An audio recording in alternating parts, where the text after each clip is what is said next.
One of my greatest activities every year is to have the opportunity to call some individuals and say, we would be honored if you would join us in the Bethany Lutheran College Athletic Hall of Fame. Those are some fantastic phone calls.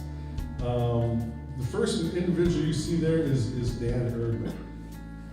When I make the calls, it's pretty common to catch people maybe at home in the evening or maybe at work.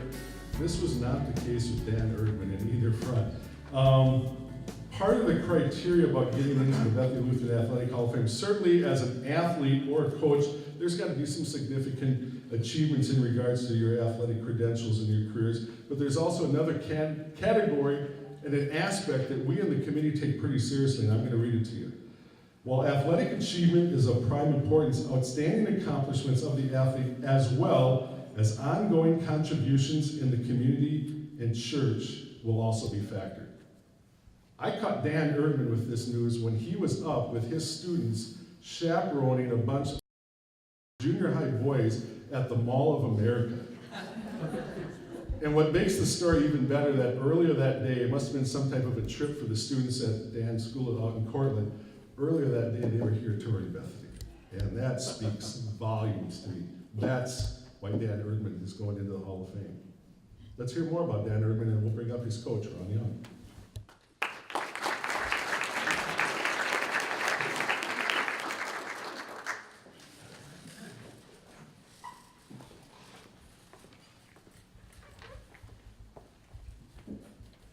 I think I have to first of all assure Don that I'm not going to have a 5-minute introduction. So hopefully I won't take 5, but who knows? Who knows? Sometimes it's kind of hard to shut it off when you're talking about somebody who means a lot to you and a lot of memories about them. I want to thank Don and Jake and also the other members of the committee. I feel really honored to be on the committee, and it's very enjoyable. We talk about the old times in some cases, sometimes not so old, but talking about the athletes is just fun for me. And we have a lot of very deserving people on the list. And Dan, I want to assure you that the reason you're here tonight is not because you've reminded me of being the year in the Hall of Fame at Concordia, like 10 years ago. That had nothing to do with it, actually. But it's kind of interesting. I was thinking about how did I hear about Dan Erdman in the first place? And back in the dark ages when we were recruiting, I had one volunteer assistant and myself. And so how did I do that? Well, we made some coaching connections, and they would refer people to me. And then also I just read the sports page. Every day, read the sports page. During basketball season, and you'd see names there. And here's this little town. I didn't even know where it was. Is it Ceylon or Ceylon? Yeah, Ceylon. And there were two recurring names in the articles about them. One was, 6'7", 6'8", 9. 6'9"? Yeah, that caught my eye too. And his name was Russ Lowy. And then there was always another name in the write-ups about another player. And it was a point guard by the name of Dan Erdman. And I thought, well, I've never been to Ceylon before. But I checked their schedule, and they were playing a game in northern Iowa. And as luck would have it, I was free that night, and I took one of my sons with me, and we went down and watched a high school basketball game. And it didn't take me very long before I recognized that these two could play at Bethany. They were pretty good. I think you were like undefeated, or it was a great record going, but it was primarily a two-player team. They were outstanding. And just so you know, it cost me about $13 because on the way home, I didn't slow down fast enough when I was going into a little town right on the border, and I got stopped. And the local police officer came up and said, well, you know, you were going 40 and 30. And I said, well, yeah, I saw that and I was slowing down. But anyway, I was following a bunch of other cars that were heading back to Minnesota, so I'm just following them. He said, well, you know, you're going to have to, you know, pay some money, or you'll have to pay the fine, or we're going to have to go to court. I said, well, I've got $13 in my pocket, and if that's not enough, then take me to jail. You know, it really doesn't matter to me. And he kind of looked at me like, well, I think I'll take the $13. So I gave him $13, and I was on my way. But getting on to Dan, between the years, there was really about a 5-year window when we had some great basketball. We were averaging about 18 or 19 wins a year. From 1978 to 1980, we had 35 wins. So, but we didn't win a state championship or anything like that, but we were right there. We were highly regarded in the state of Minnesota in the Junior College Conference. One of the reasons, the main reason, was we were really good players. We had 3 All-Americans during that time, and we had a lot of other All-Region players and so on. And Dan came and was so uniquely, I wouldn't say different, but just unique in his approach. Someone asked me, well, what was Dan Erdman like? Well, if you didn't know Dan, I mean, if you knew him, you'd know what he's like, but I said, well, I think 3 words describe Dan Erdman. Number 1 would be enthusiastic. This guy had more energy than any player I think I'd ever had. He was always ready to play. And he'd come to practice and he was ready to go. I mean, it was exciting for him, I guess, to be that way, and it was exciting for the team, because now you had this small guard out there who's kind of jacking everybody up. Well, shoot layups, so that's exciting. And anything we did in terms of drills, he was always first. But then the second thing is, it was a positive enthusiasm. I don't ever remember him being negative about anything. I think he was probably unhappy when we lost, but it didn't last very long, and the next day at practice, it was positive. It was always that way. And then I think the word leader comes to my mind. Those are the 3 words: enthusiastic, positive, and a leader. And over the last 35 years, Dan has been a leader of a small Lutheran grade school out in Cortland. And I've had an opportunity to watch him out there. And what I've seen is he's like the Pied Piper. Everywhere he goes, he's enthusiastic. The kids pick up on that. And I've always been impressed by that. It's consistently positive. Now, Dan, you probably have some negative things that happen in the classroom, I bet you do. But from the outside, it always looks very positive. Obviously, you married really well. Sue is a great partner for you, and you have a beautiful family. But what really gets you into the hall, and in our discussions, is that you were an outstanding example of a Bethany athlete. That was for sure. And then I think the Christian educational leadership that you have shown over the years, and then of course the impact you've had on your family, and the kind of people your kids have grown up to be. I think those are all things that, you know, that it's not one of those things that gets you into the Hall of Fame. It's all of them. It's all of those things. And that made it an easy choice for you. So on behalf of the committee, the Hall of Fame committee, I want to welcome you to the Bethany Lutheran College Hall of Fame 2018.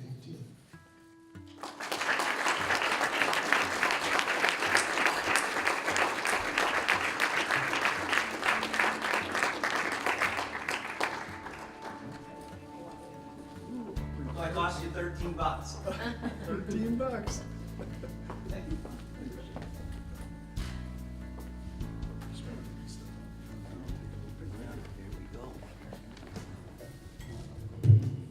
Well, those were some stories I haven't heard all from Ron, and I'll check the validity on them a little later. But thank you, Ron, for a great introduction, and thanks, Don, and thanks, Jake. Thanks to all you guys.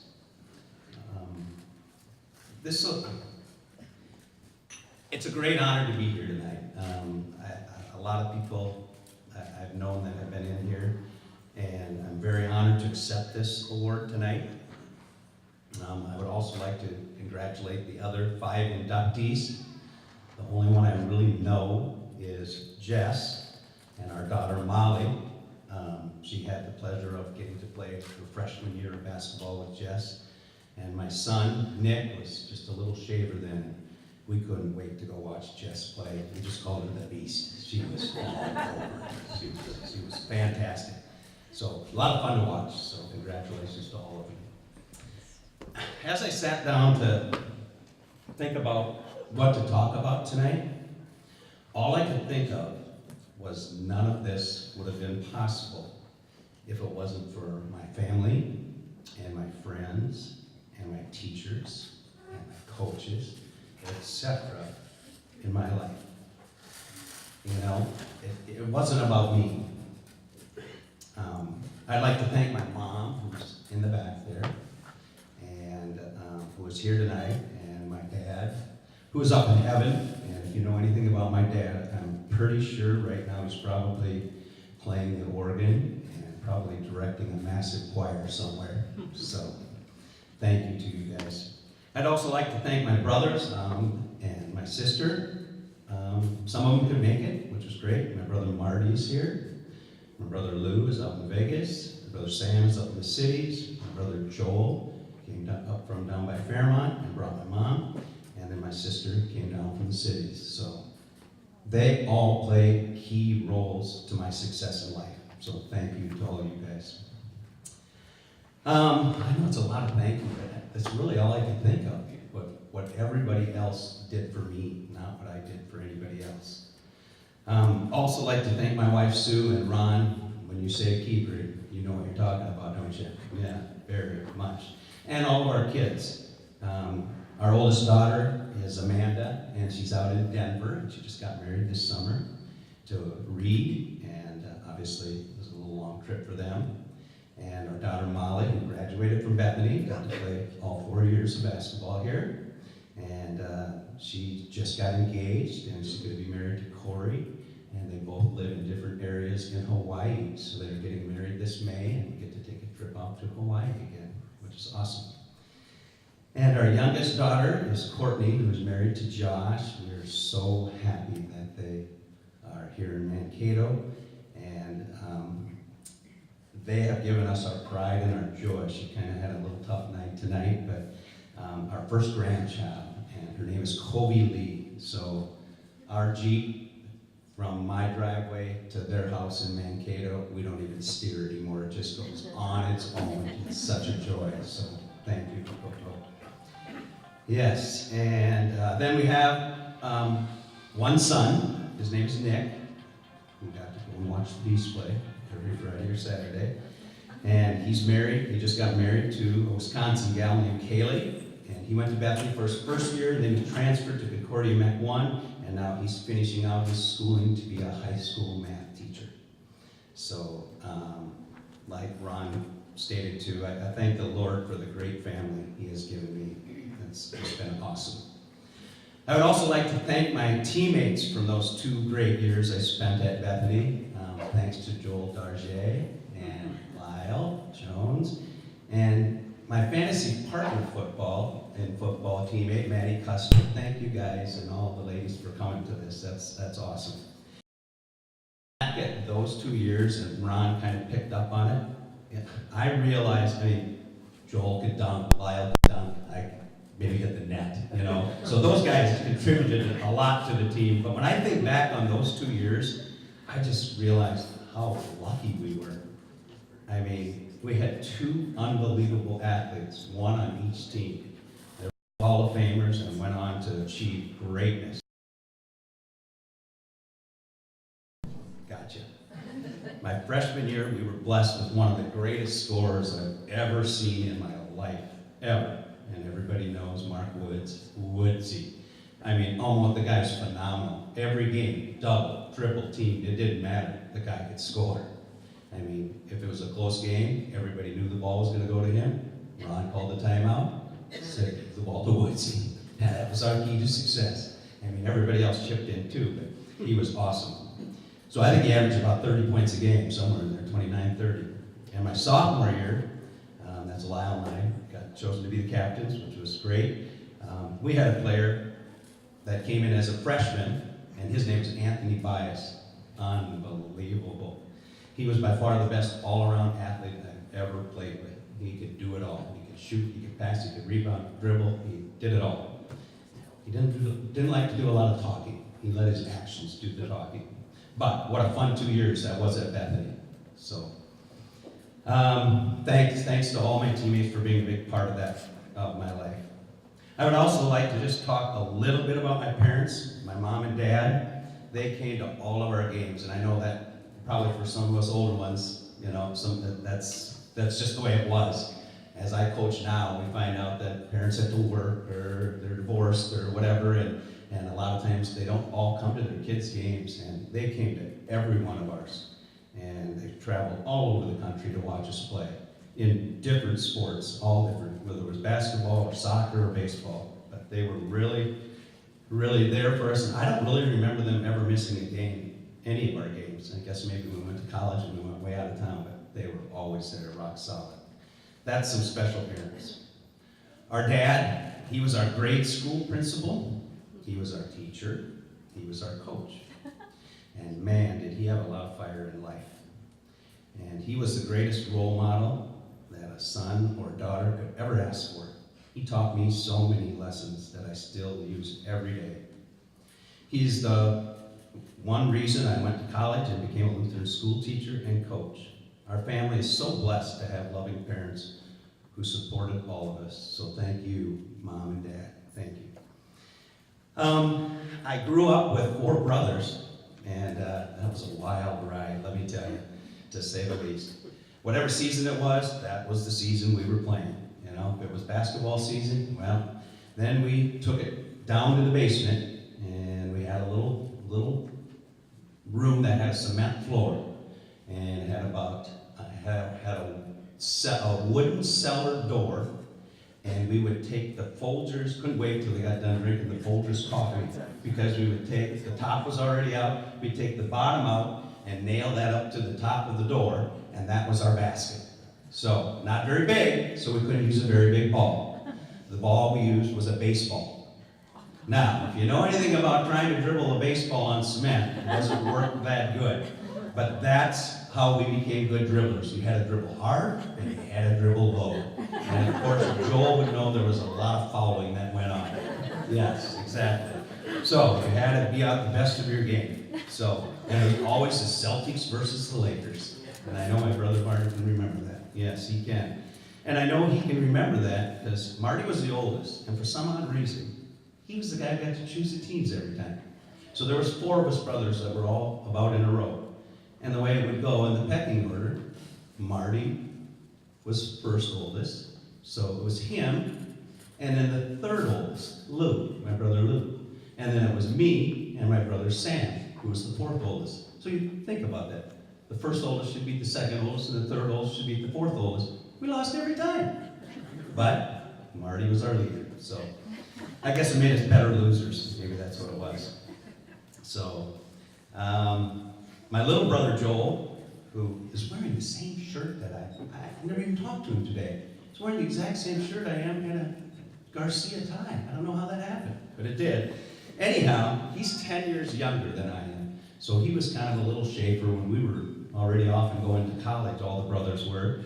But he would come to all our games, whether it was the high school games or the college games, and he must have really been paying attention. I mean, he had 55 uniforms he would wear every day and whatever, but he must have paid attention because he just recently was inducted into his high school Hall of Fame down at Martin Luther High School in Northrop, so congratulations.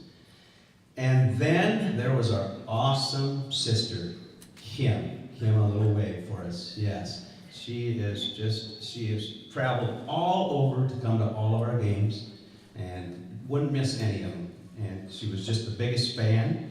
And once we got done playing and we had kids, then she traveled to all of our kids' games, to the nieces and nephews. So you're the best, Kim. Thanks for all that. My wife Sue and I, like Ron said, we teach at Emmanuel Lutheran School of Cortland. It's a little country school. They have a preschool 3, preschool 4, kindergarten through 8. And there is 63 kids that we have out there this year, and that's about an average. So my wife teaches kindergarten, and I teach 7th and 8th grade. And I taught my first 4.5 years out at Trinity Faribault. And then this is by Christmas, it'll be my 31st and a half year out at Emmanuel Cortland. So it's been a great run. It's been a good ride, a great place to raise a family. A lot of good people there. Something that you might like to know is we have 5 full-time teachers at Emmanuel Cortland. 3 of them are Bethany grads. So we're starting to do a little clicking here. Over the past few years, we have worked with the education department at Bethany and have had numerous students complete their teaching practicums at our school. So I believe we all have a part in God's great commission, and I think most of us know that it's found in Matthew 28, and that is go and make disciples of all nations. So let's keep that Bethany connection rolling out towards Emmanuel. We will. There's no way I could give a speech about my time at Bethany without elaborating on the impact that Ron Young had made on my life. Now I know the impact I made on him. He's $13 poorer. I apologize about that, Ron. When I arrived in the fall of 1978, I was 18, and I weighed about 25, and had a lot to learn about college life and life in general. And I could let Lyle come up here, but you guys might never talk to me again. But being away from home for the first time in my life, thinking how great it was, I didn't have to answer to anybody. I could do whatever I wanted. That was a challenge. Ron had to remind me more than one time about the important aspects of going to college and your classes. And hopefully, after a while, I started to listen. Well, then there's Ron and his coaching. I know you guys have heard lots of things about Ron, and they may sound redundant, but you'll know what I'm talking about. He always had the most calm demeanor I've ever seen in my life from a coach. He never had to get mad at it, because that's the way Ron was. You always tried as hard as you could so that you wouldn't disappoint Ron. And obviously, did that work? Check his record out. It worked. So, one big thing about Ron, he wasn't just our teacher, he wasn't just our coach, but he was your friend. And so I thank Ron for being such a great role model for me at a very, very important time in my life. And the last person I want to talk about tonight is my amazing wife. Sue has been to more gyms, ballparks, games than she ever bargained for. That's all we ever did. At first, she was going to the games that I played in, or the games that I coached. Then we had kids, and she was keeping the scorebook right beside me on the bench for the games that I coached our kids in grade school. It got a little more complicated when we had kids in grade school and high school, but then it got really complicated when we had kids in grade school, high school, and college. So we would have to sit down with the calendar and see which one was going to go this way and which one was going to go that way. But I'm sure all of you guys have had the same experience. But she has so many great qualities. She's a great wife. She's a great mother to our children. She is a great teacher out at our school. Her granddaughter gave her a nickname, and her nickname is Gigi. Anybody whose nickname is Gigi's got to be a pretty special person. So she's an awesome friend, and she's just a great all-around person. So Sue, I want to thank you for sharing your life with me and sharing God's love to all the people around you. So, in summing up, I graciously accept this award, but only doing so knowing that many people played an important role in achieving this award. So thank you very much, and may God daily bless each and every one of you. Bethany rocks. Thank you.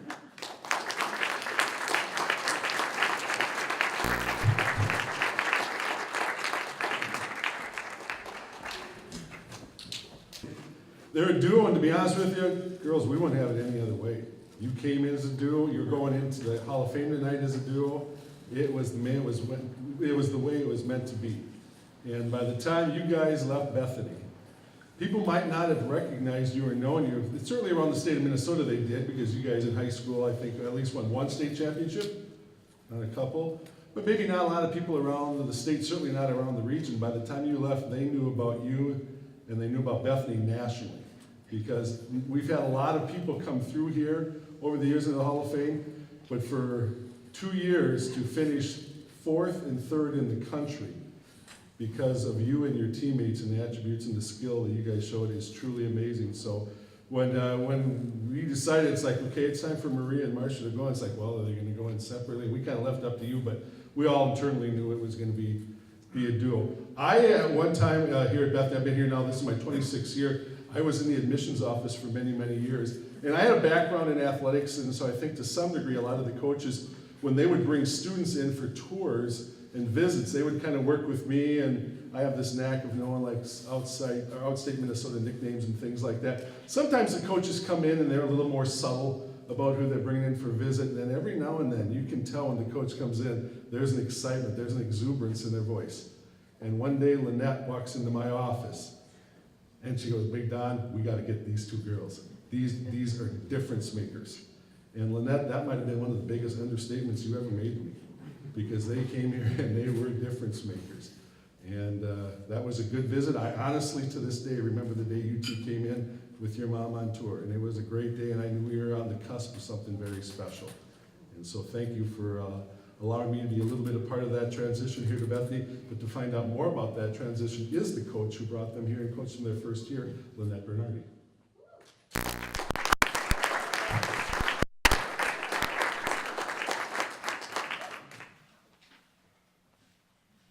Thank you, Don.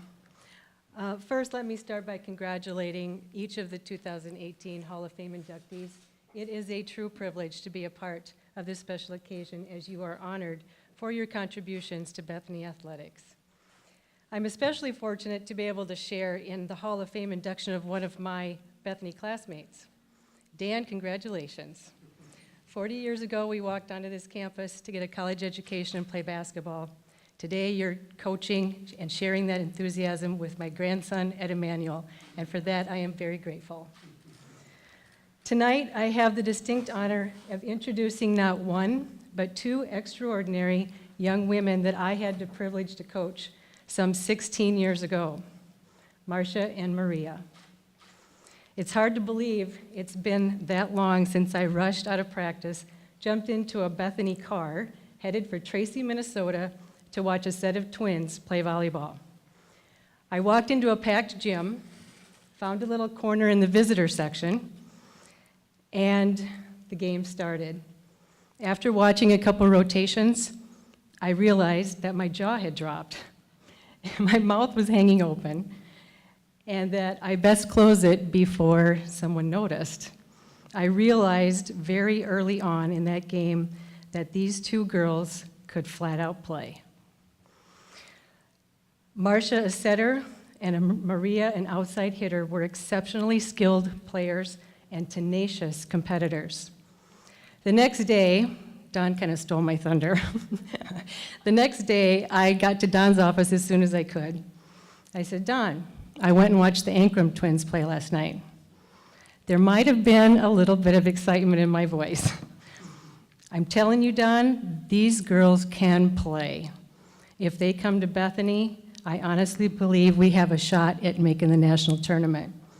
I think I finally summed up my assessment with 2 words: game changers.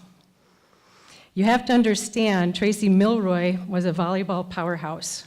I did a little research. Keep in mind that 2 of Marcia and Maria's sisters were volleyball standouts who made significant contribution to their success during that time. From 1990 to 2001, Tracy Milroy won 6 state championships, one of which was in 2001. Yes, Marcia and Maria followed in their sisters' footsteps and led Tracy Milroy Ballatin to a state tournament championship their senior year. In fact, both earned all state honors as a result of their outstanding play. Long story short, I wasn't the only coach interested in recruiting Marcia and Maria. In my mind, this was a long-shot recruiting venture at best. So you can imagine my excitement when not long after winning that state championship, Marcia and Maria scheduled a campus visit, and as they say, the rest is history. These 2 incredible student athletes did, in fact, prove me right. They were game changers, for both the volleyball and basketball programs. They led the volleyball team to 2 national tournament appearances, placing 4th in 2002 and 3rd in 2003, and helped the basketball team to a 2nd place finish in the Region 13 tournament in 2003 and 4. I must admit, I was somewhat intimidated about the idea of introducing Marcia and Maria when they first approached me a few months ago. It was 16 years ago, after all. I was a little concerned that the cobwebs that have collected upstairs might hinder my ability to do them justice. But as I reflected on our experiences, my confidence grew for good reason. They are both remarkable, unforgettable young women. Marcia and Maria, from day one, there was no question that your faith and family were first and foremost in your lives. I remember our meeting in the conference room during the campus visit. You made it very clear that you were not ready to go your separate ways. You wanted to continue to play volleyball together. You wanted to be able to reach your academic goals, and Bethany's small Christian school environment was attractive to you. I remember it being very important that you stay close enough to home so your family could attend games. This spoke volumes as to what you valued in your life. As I look out now on your beautiful families, it is quite obvious that your commitment to these all-important priorities of faith and family is as strong now as it ever was. Marcia and Maria possess many positive attributes that contributed to their success. But there is one quality, in particular, that stood out in both of them from the start. They are tenacious competitors. Bethany Volleyball 2002. I secretly referred to this squad as the dream team. Marcia and Maria were freshmen. As I thought back on that season, I remembered that I rarely needed to call a timeout. When I did, it was because the score was a little too close, or we had given up 3 or 4 points in a row. I'm not sure if this actually happened or if I was imagining it, but it was in those moments that it seemed as though Marcia and Maria would communicate strictly through eye contact. See, you know what I'm talking about. Marcia's eyeball, or Maria's eyeballs would latch onto Marcia's, and she'd say, "Get me the ball." Marcia would eyeball her back and say, "Consider it done." A few points later, we regained the momentum and eventually the win. Letting the ball hit the floor was not an option. Losing was not an option. This was their attitude day in and day out, and I can tell you this attitude still rings true. I had the good fortune of watching Marcia and Maria play in a Bethany alumni event last spring.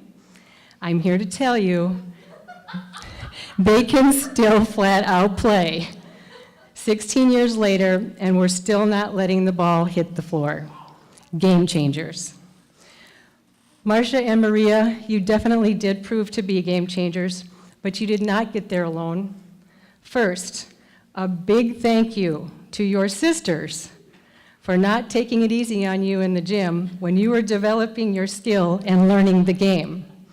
I'm convinced that their example and influence played a huge role in your success. Robert and Marianne, thank you for the tremendous support you provided both to your daughters and the Bethany volleyball program. You attended every game and tournament, never failing to bring enough treats to share. More importantly, thank you for raising your daughters to confidently and boldly live out their lives with solid Christian values. I am convinced that their success is a direct result of their upbringing, and for that you can be very proud. Finally, Marcia and Maria. I knew this 16 years ago, and I know it now. Each one of you is an extraordinary, unique, strong, and independent individual. It has been a joy watching you forge your own paths, while at the same time maintaining that twin sister magic. I know you still finish each other's sentences. Thank you for making the decision to attend Bethany Lutheran College. The institution and volleyball program are extremely grateful for the commitment and contributions you both made on and off the court. Thank you for believing in me. I am truly blessed to have you both in my life and treasure your friendships with all my heart. Finally, and perhaps most importantly, thank you for living out your faith in all that you do for all to see. I pray that God richly bless you in all things. I love you.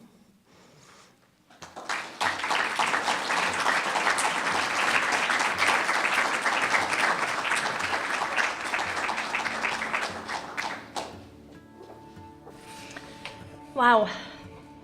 Thank you, Coach Lynette, for the introduction. First, we want to congratulate all the inductees tonight. We are honored and humbled to be here. We want to share a few stories, but this is not about us. It's about what God has done through us. Growing up as the youngest of 6 kids, we were always looking up to our sisters. Our second oldest sister, Kate, won 3 high school state championships, 2 volleyball, 1 basketball, and went on to play college volleyball. Our next oldest sister, Nancy, won 4 high school state championships. Every day and every night, we'd walk up the stairs down the hallway to our bedroom to see these 7 huge state championship pictures hanging on the wall. We felt the pressure to live up to their success. And it all started with a dream to one day win our own state championship and to play college volleyball together. When we were about 8 years old and 50 pounds, we were always begging to go to volleyball practice with our older sisters. We finally were able to, but they informed us we could shake balls. Marcia and I had other ideas. Kate and her teammates were running a setter-hitter drill, and we decided this is our opportunity. We're gonna jump in there and start digging some hits. So we did, and this all-powerful, all-state hitter came up, drilled the ball across the net, and nailed Maria in the face. Her huge purple glasses went flying off the court. Maria went on her backside this way. She jumped right back up and was ready for the next hit. We were both just raised and trained to never give up. From a very young age, we lived and breathed volleyball. We even turned our childhood swing set into our own volleyball net, playing one-on-one until the sun would go down. It's true. Through smashed flowers, worn out grass, and I don't know how many broken screens. Sorry, Mom and Dad. We continue to improve our ball handling skills. And between our parents and our high school coaches, Katie Gervais, Paul Sapir, and Terry Culhane, they instilled a culture of working hard, winning, and success at a young age. Did I mention how highly competitive we are? Marsh and I are very, very fortunate that we didn't have to compete for the same position. We had some inside fun on our own. We'd occasionally switch positions during the match when we had significant leads, and we'd even trick the coaches. They had no idea. I still remember the first time we met Lynette. She came to one of our home games in Tracy to recruit us. We had never heard of Bethany before, but we were very familiar with Mankato, as 2 of our sisters graduated from Mankato State. Not long after, we met with Tiffany Young, we like to call her TY, when she was a Bethany admissions counselor. Together, we decided to tour Bethany, and that is when we met Don in admissions. We do remember that. And then we moved on to talk to Lyle and Lynette to talk volleyball and basketball.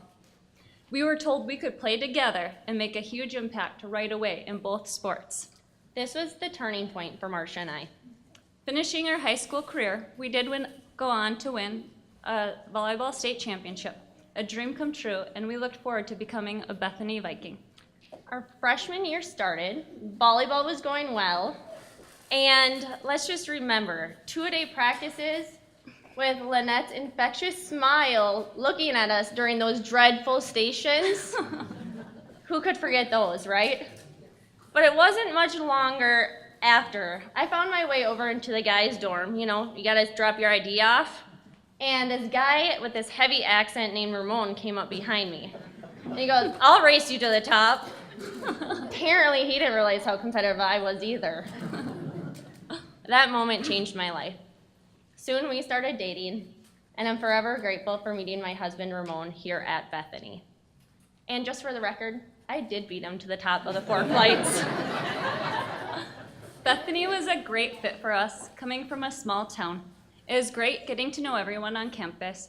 Over the 2 years we were here, we had most of our classes together, which was really fun for us, and not so much probably for the professors who couldn't tell us apart. And one of our favorite classes was Spanish classes with Jessie. Do you remember those days? Or our nickname for Jessie at those days was Flossie. One of my most vivid memories of our sophomore year playing at Bethany was when we were playing Northwestern College.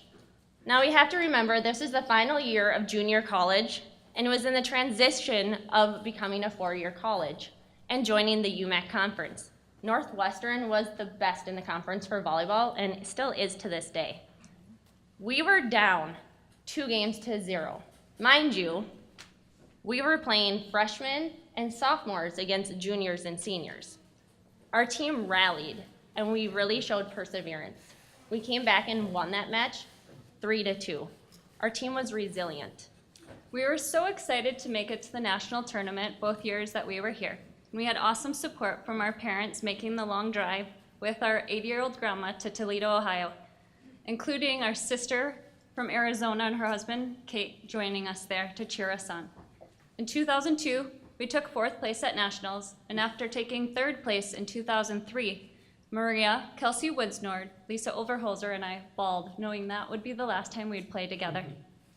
We are so fortunate to play with such great athletes here at Bethany and make awesome friends. Our team had unbelievable support from all of our parents, making most every match. They had a little fun of their own, showing up at a Halloween match in pumpkin faces. Recall that? Although volleyball was our sport, we enjoyed playing basketball here at Bethany as well. Let's be honest, I was too busy dating Ramon my freshman year. I only played basketball my sophomore year. That worked out pretty well though. But I also enjoyed coaching here at Bethany. It was a great experience and I gained a ton of knowledge at a young age.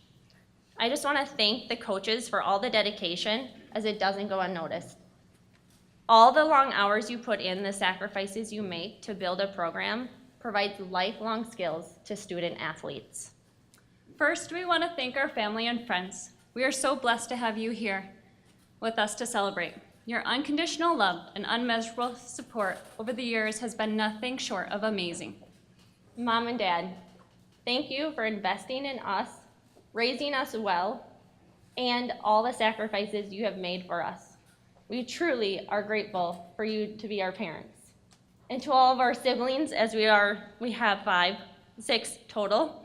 Our sister Janet flying in from Phoenix to celebrate our special night tonight with us. Thank you. And all the cards of encouragement that you would have your students make and send to the national tournaments. With our next oldest sister, Kate, who would never miss a big game. Flying in from Phoenix both times, coming to our national tournaments, being at that in high school, you're always there. And to our brother Chuck and his wife Claudette, making most of our Bethany home matches, to our last but not least sister, Nancy, all the encouraging calls over the years. Cami, we want to give you a shout out tonight. Thank you for being our best friend since we were 12 and playing JO volleyball as 6th graders. Your friendship is so amazing and we are so blessed by it. Lynette, thank you for recruiting us, believing in us, and coaching us. Your infectious smile is so contagious, it was and still is. We truly value your positive coaching and cherish the memories with you. And TY, thank you for being a great first impression of Bethany. Thank you for selling us on Bethany and a lot of why we're here too. Thank you for also being a great coach for us. And for those that don't know, TY was our assistant coach for volleyball our sophomore year, and then our head coach for basketball our sophomore year. So thank you for all the encouragement and all the support. Chris and Crum, that's what they went by. It would be Jessica Crumreedy and Chris Radke. Those two were unbelievable assistant volleyball coaches our freshman year. They were so much fun. They made it so much fun. Still remember the two of them stretching out our shin splints before every match. Thankfully, we both had double foot surgery between our 2 seasons here at Bethany to cure that. Shocking, right? We did everything together, even surgery. Lyle, I know I saw you, and I was excited to see that you were here tonight. I just wanted to say you are one of my all-time favorites as coaches. I really enjoyed the style of practices you ran, making us work hard and have fun, but encouraging and challenging as well. Thank you. And Marcia Egan, our sophomore volleyball coach. Thank you for coaching us and giving me the confidence to coach here at Bethany. To Kelsey for coming tonight, and to Kelsey and Lisa Overholzer. Thank you guys for the unforgettable friendships, along with the countless laughs and the memories we made. Maria and I are so honored that we were able to play all of the games for the 2 years here with the both of you. And to all of our teammates, without your talent, hard work, and team mindset, the two of us wouldn't be here without you. We are so grateful for your friendships and cherish our time with you both on and off the court. To Matthew, my husband, and our 5 children, thank you for always encouraging us, praying for us, and leading our family well. Ramon, thank you for being my biggest fan for the last 16 years. It's crazy to think. As of 2 days ago, we've been together for 16 years already. I'm grateful for all the sacrifices you make for me and our 3 beautiful daughters. To Scott and Becky, Katie and Casey, I'm so grateful to have such awesome in-laws. I was blessed with the best. Marcia, I wouldn't be able to accept this award without you by my side. Thank you for being my best friend and making me a better person each day. I would agree.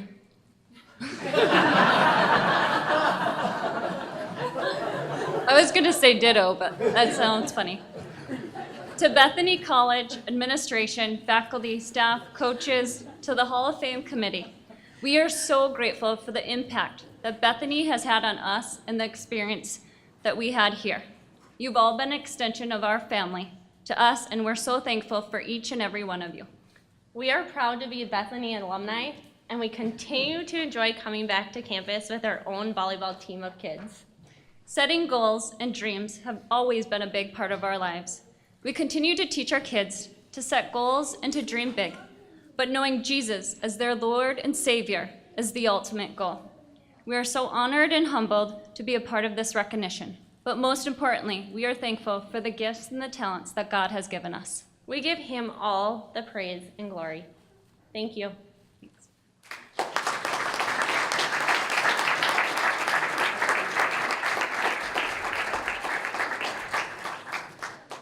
This year, the group, I will say, the disparity is just outstanding. If you look at the representation really across the boards, and certainly for us at Bethany, some of the stellar premier sports, of course, all 17 are stellar. We know that. I can say that as director of athletics. But if you look at the slate of sports represented tonight, these have been some of the strongest programs that we've certainly had here over the decades. So I love that.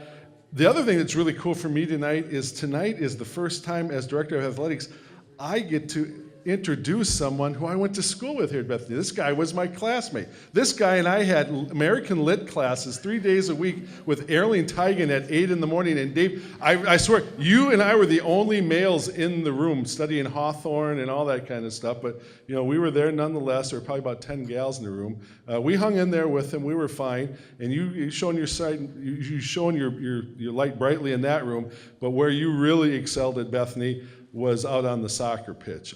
I will be the first to admit that when I came to Bethany, I was aware of soccer, but had never really been around the sport to a great extent. And so for you to be one of those guys, as I went out there and watched the teams that Steve Yeager threw out on the pitch, and just the strong, I mean, these were teams that were nationally ranked every year and winning 15 matches a year and knocking off the University of Minnesota and Iowa State and places like that. It was cool to watch you guys go out onto the field and really represent our school so well. And if we're lucky tonight, we might even hear a story about a famous bicycle kick. I don't know if we will or not, if he'll insert that, but this guy one night, tell you, pulled off a kick when we were playing a third-ranked team in the country, I think in Triton. Was that correct, Steve? Just this guy he made his mark on the soccer field. So let's hear more about Dave Soley, and in order to do that, let's bring up his coach, Steve Yeager.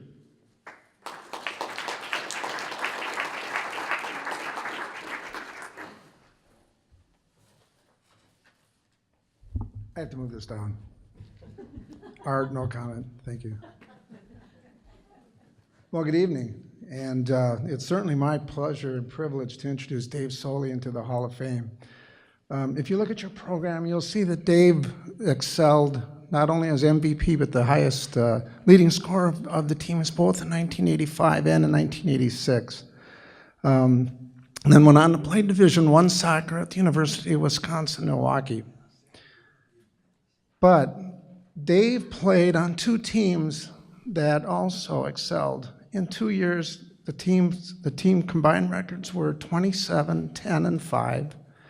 We had a top ranking in the nation, a top 20 ranking 3 times, and had a very close shot at the national tournament in 1986. So when you're MVP and leading scorer of a team like that, certainly it's a well-deserved honor. But when I first talked with Dave about the opportunity and the festivities of the evening, he didn't want to talk about what he did. Dave wanted to talk about his teammates and trying to reconnect. You know, after 32, 33 years, you grow up, you get married, you have children, you establish your home and a job. It's easy for your teammates to just drift in different directions. And the reconnection of teammates has been something that I know is important to you. And from the Bethany soccer world, I do have to say that there's one event that takes place every year, and I want to give a shout out to Art Westfall, along with Jeff Rorman and a few other players who have established the Joel Lobby Memorial Golf Tournament. And I want to just say a little bit about that because Joel died in a swimming accident, and his good friend Jeff Rorman was insistent that something should be done to recognize Joel and maybe to establish a scholarship and to recognize his years and just remember him for being the wonderful teammate and wonderful person. So thanks to Jeff and with Art, they put together this tournament. And a few years ago, Dave and I reconnected at that tournament. And since that time, Art, I don't know how many years this thing has been going on, but raised thousands of dollars for this college for scholarships. And importantly, for those of us in the soccer arena, if you will, just to reconnect with friendships. And I know Dave and I are probably going to be in a foursome next year, so that should be fun. Ironically, Jeff Rorman, who's in the Hall of Fame, and Joel and Dave all played here and then played at the University of Wisconsin-Milwaukee. So there's kind of a kinship there. When Dave came back for his sophomore year, I noticed that he was really interested in developing his skills in the box. Dave was a forward, and he played a lot with his back to the net, with a lot of traffic. If you know something about soccer, there's a lot of collisions that take place, and the penalty box is filled with defenders. So Dave was trying to develop his skills so that if a ball came to him, he could handle it with a single volley. So we would stay after practice, and I would feed him passes. And he tried to work on his bicycle or scissor kicks and other things. And I just found out a few days ago that one of Dave's interests was that his brother Steve, who played here in the late 70s, really had gotten the scissor kick down to perfection. And Dave wanted to do that. And Steve was worried that Dave was just going to break his neck. He really shouldn't be trying to do that. But Dave was insistent, and so when he came back for his sophomore year, that's what we did after practice. Most players would leave after the organized time, but sometimes it was just Dave and me throwing passes to him. So he worked on those, and anyway, hold that thought as we move forward. We're going to fast forward to the end of Dave's sophomore year, 1986. We defeated Waukesha Tech in the region championship game in Wisconsin, and we won the match 5-1, and all 5 of our goals were scored by one individual. Guess who that was? Yes, it was Dave. Then we went on to the district tournament, and I think the best way to describe that is a newspaper article that I found as I was going through some of the history of the program. I quote, "The Vikings reached the finals of the Midwest District Tournament by virtue of Saturday's opening round 2-0 win over Triton Community College of River Grove, Illinois." I need to tell you that Triton was here earlier that year, and they were ranked one of the top teams in the nation. And they left Mankato having gotten beaten by us in a game that was shortened by about 30 minutes. They got behind and they lost control. And the referee ended up giving red cards to so many players that he stopped the game.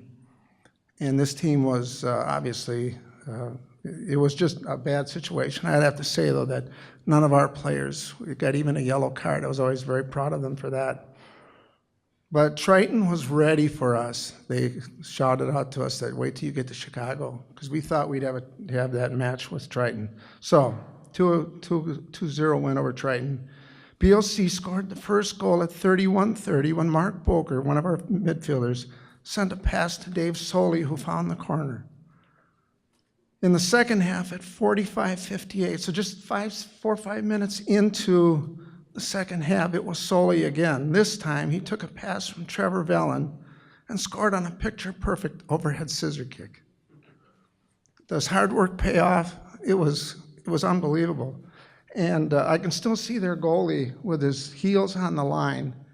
And his feet never moved. He had no idea what was happening.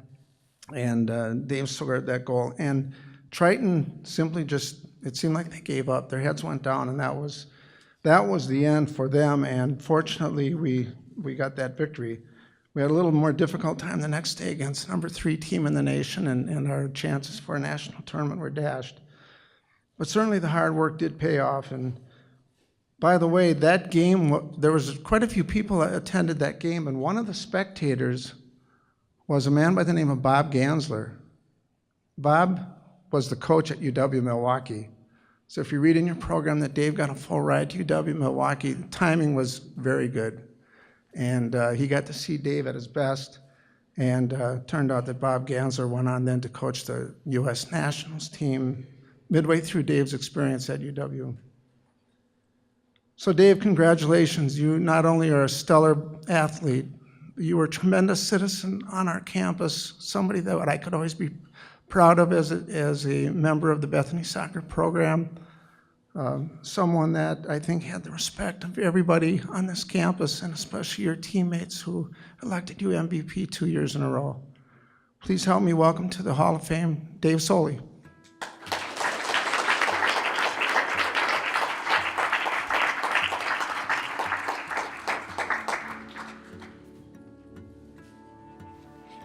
Well, thanks for moving the mic down, Coach Yeager. All these tall players are killing me. First of all, thank you. Thank you again, Coach Yeager, for the kind words. I'll get back to you a little bit later, all right? Jake, Don, thank you. This evening was very special to remember, appreciate all the hard work that you guys had done to put on an event like this. Congratulations to the fellow inductees. Your accomplishments, reading your points and all your stats. I'm humbled to be with your presence. Members of the Hall of Fame Committee, it's my privilege to accept the honor to be inducted into the Bethany Lutheran College Hall of Fame. My first introduction to Bethany was back in the 70s. My brother Steve, older brother Steve, played on 77 and 78 team under Coach Butterfield.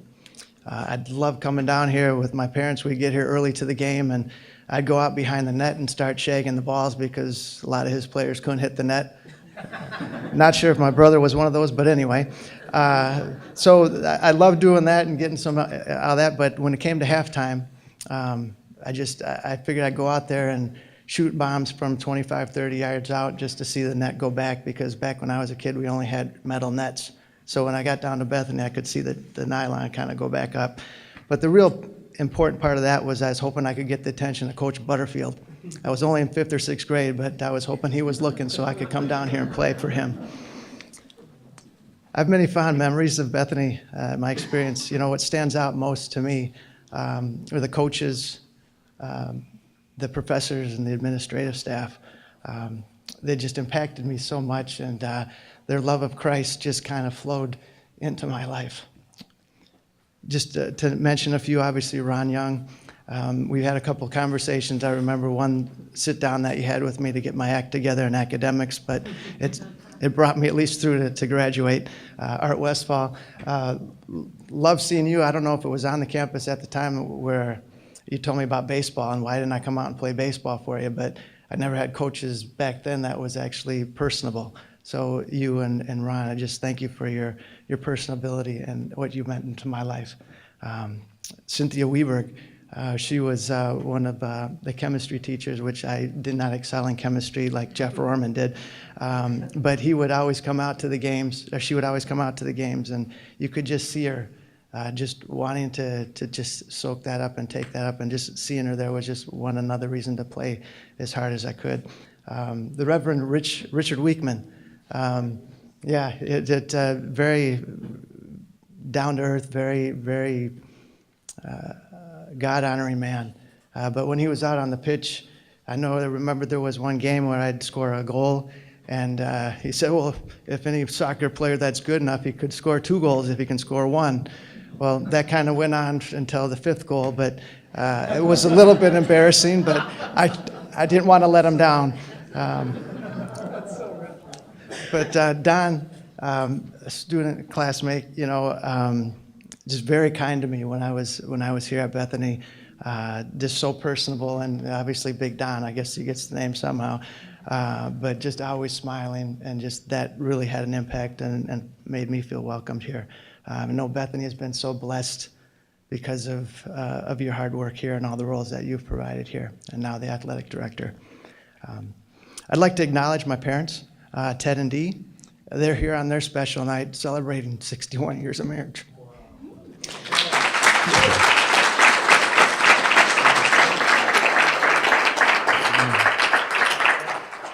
Thank you for all your sacrifices raising 3 boys, obviously me being the youngest one, but Greg and Steve, just everything that you did to be able to get to our games. We all played hockey, soccer, baseball, football at one point, and just knowing how you guys all got to the games, whether it was a couple innings here or a halftime, you made it so everybody got their fill, whether Dad was there or Mom was there, but we had that representation, and we thank you for that. I mentioned my brother Steve earlier, but Steve taught me the game of soccer. Many hours were spent on the pitch, in the front yard, or after practice, just to find any green grass anywhere. He was just willing to pour into me what it took to be a forward. I always remembered that when we would go out together, I was always looking for a goal to shoot on. But he said, well, if you can't beat a defender, then there's no reason for you to learn how to shoot.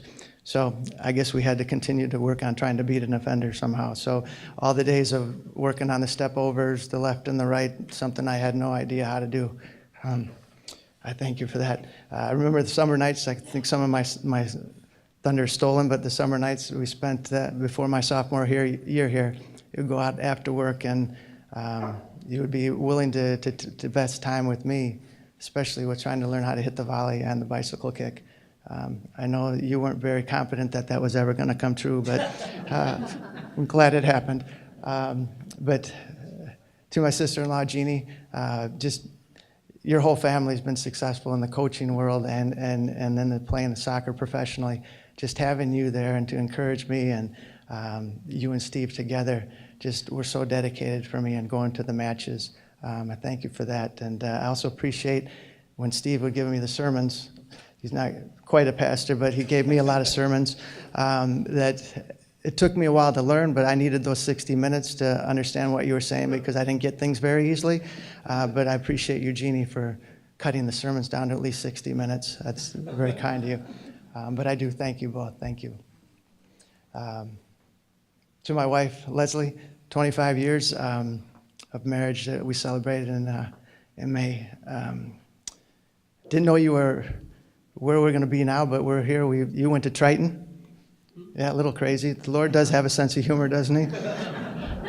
Didn't quite know much about the game of soccer, but I guess it was just because I played down there. You saw me and you just, whatever, history.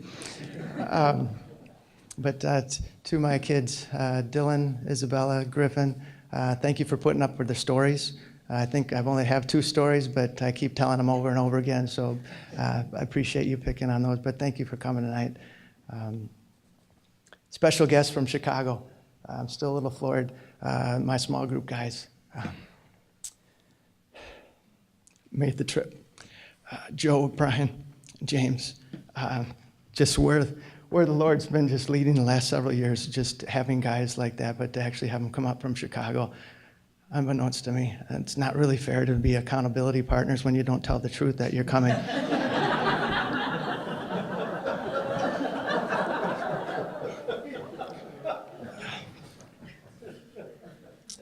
To my teammates, I played with a lot of special players, a lot of talented players in the 2 years I was here. But what really stands out is the core guys that were in my class. Brad Barrett, Matt Adams, the late Michael Fiffner. The defense was just phenomenal. Without those guys, we would have no reason to win if we were giving up so many goals. So the defense there, Mark Boker, Ron Walker, the midfielders that would play dirty and go back and forth and run and do all the hard work, and I would just sit up in the front and tap the balls in the net. So recognizing those guys, they meant a lot to the team and the players that I played with. Coach Yeager, you're not off the hook yet. Thank you for your introduction. Again, I appreciate you and the friendship that we've gained in the last several years to reconnect. I'm so grateful for you as a coach, but also as a role model, as a husband and a father. You were the first coach that didn't sub me after I scored 1 or 2 goals. I'd get benched after that. So I appreciate you letting me play the whole game of soccer instead of being on the bench for the rest of the game. But your passion for the game, your interest that you took with your players on and off the field was just something that was very special. And the way you communicated with your players was not found elsewhere. You were instrumental in getting me to follow my dream to go play at Milwaukee. And I appreciated the articles that you showed of a fellow Hall of Famer, Jeffrey Rohrman, who would show me the articles at Milwaukee and then at the Milwaukee Wave when he was playing for them. My friendship with Jeffrey is because of you, and I cherish that. Your wife, Lois, I did not recognize what she had to put up with. I'm sorry, that probably didn't come out right. To make you so successful, what she had to do to allow you to be on the road, travel, and just really be the support. For that, it's so, what a blessing to have her as your wife, yes.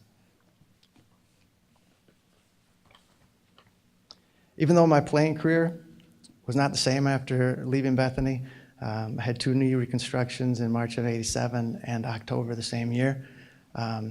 But at that time in my life, I really felt the Lord telling me to stop taking soccer as an idol. And that's what it was. And I really felt the leading and him taking me to Chicago. I would have never been to Chicago if I played and continued my soccer career. I would have had no business being down there to meet my wife. So for that, I'm very grateful. And may the Lord continue to bless the Bethany Athletic Department. Because of the impact that it's had on my life, I would pray and continue that it would continue to have that same impact on the athletes here. Thank you.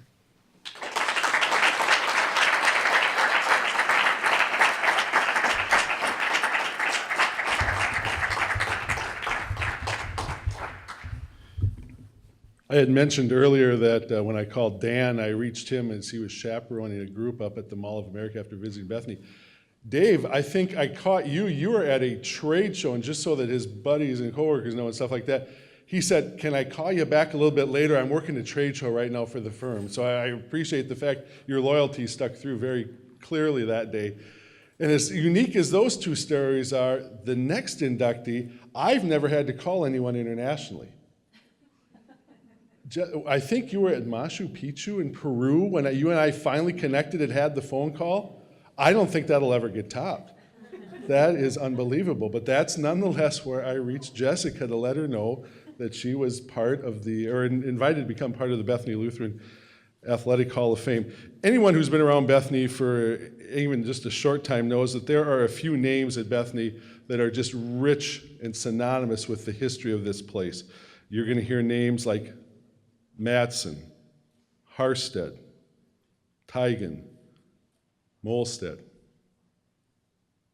You're going to hear the name tonight, Merseth, which it's really unique in the fact that, you know, a lot of the individuals that will come and play for us, athletics might have been their first introduction to the campus. But we're now going to talk about an individual who quite candidly could have gone a lot of places and played her basketball career.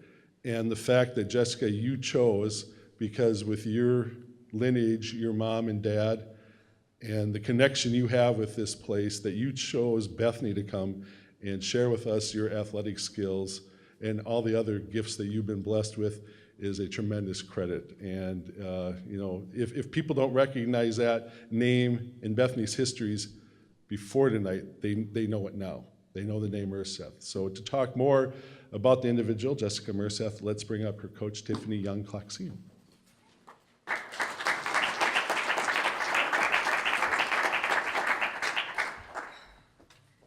All right, well, I promised someone that I wasn't going to cry. I've been very weepy all day because I've been walking down memory lane today and thinking about all these girls. They're still girls. You guys are still my girls, you know, and so I promise I'll do my best with that. But first of all, congratulations to everyone, all the inductees tonight. I'm very honored to be in this place with you tonight. As I was looking through the program, I have connections to almost all of them. So Mr. Erdman, you're Mr. Erdman. I'm sorry, you have to be Mr. Erdman, Molly's dad. So I got to coach Molly, a tremendous young lady. And then the Ankrams, they're over there, yeah. Actually, my students still call me TY. You guys, I don't know which one started it, but one of you two started it 16 years ago and my students that it kind of came and they still call me that. And speaking of your really good sisters that beat everyone in the state championships, yeah, one of those state championships they beat was me. I was playing for New London, and she was for Tracy, and we lost by 9 points. Not that I'm still hurt a little bit. 1992, thank you. Oh, it hurts a little bit. But yeah, tremendous athletes, and I got to coach them too. And so I'm very proud of you guys too. And then Fritz, right over here, got to watch him play. And the big thing that I remember that he was always a really nice guy, but I didn't know how good he was because he was really humble about it.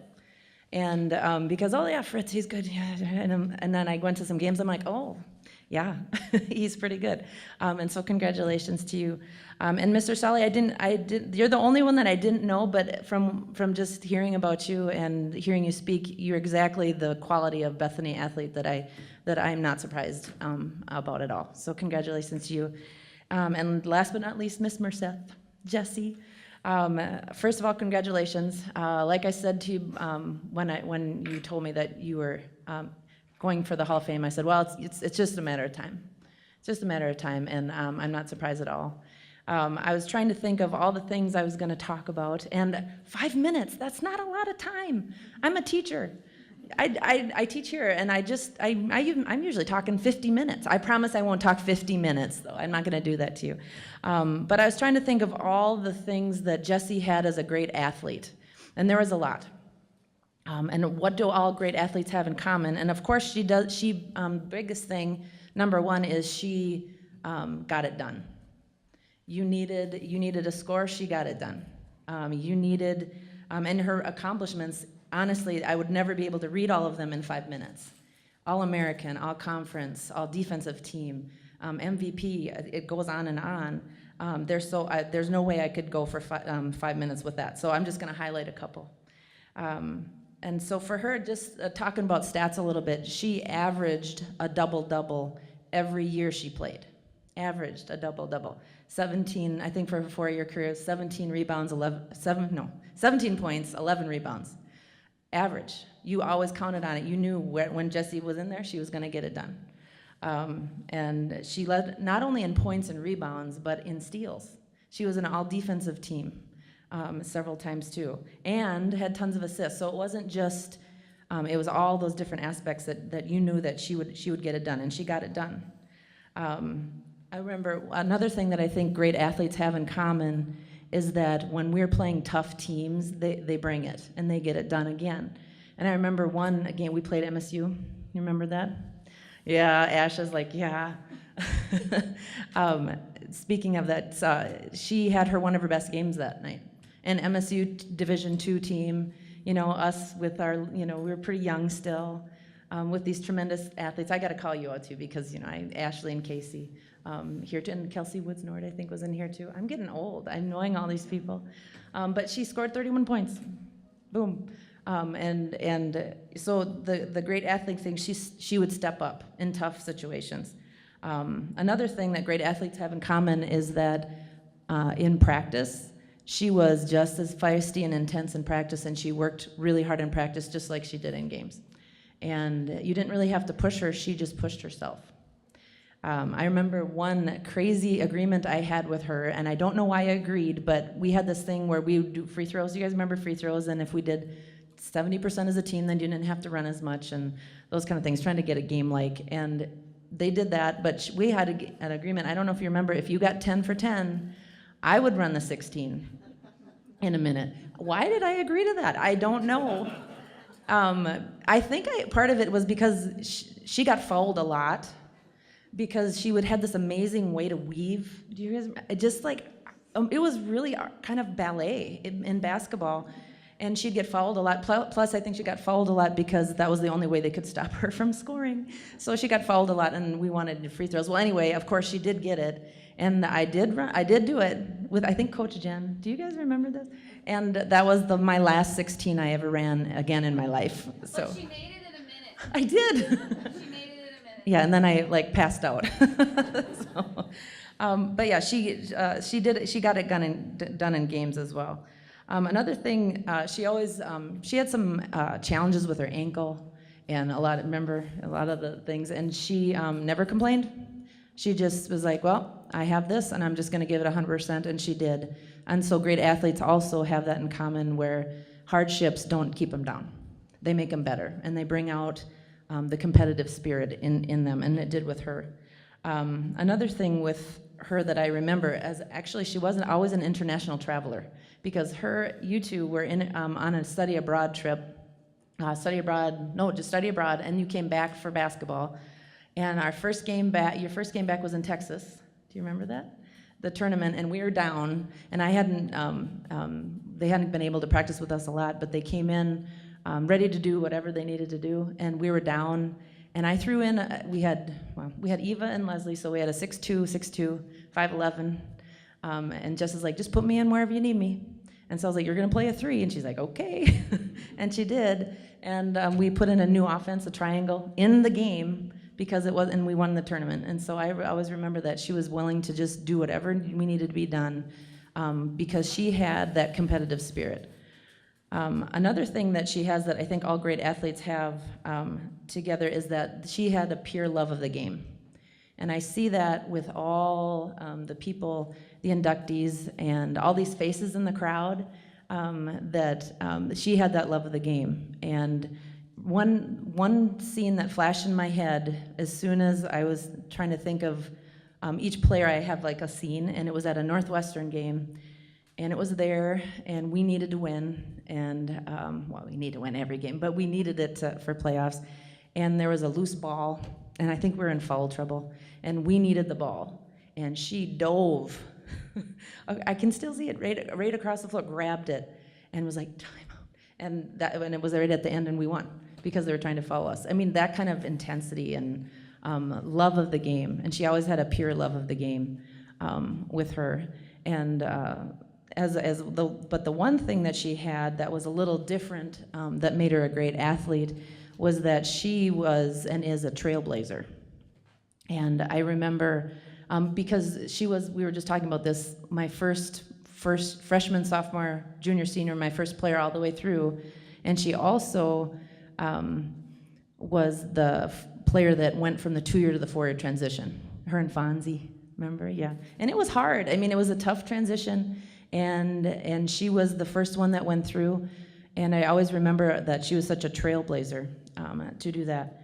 And but as I look at all these athletes and all these coaches and all these families, and I see some of my coaches here, I see some great coaches I had with Lyle over there and Lynette, and but I think what all brings us together at this college is that Christian part of God has led us here, and isn't that amazing that He's all led us here at this one point in time. And I think that's such a blessing to have.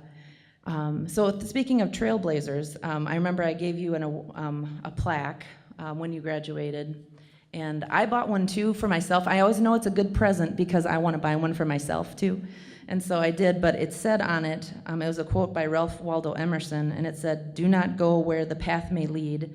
Go instead where there is no path and leave a trail." And that's Jessie Merseth. She's a trailblazer. And she was a leader of the team, and she still is, and she's a trailblazer now because she's blazing a trail out of the world. And I'm very proud of you. No, you deserve this very much. So with that, let me introduce Jessie Merseth, BLC Hall of Fame member and trailblazer.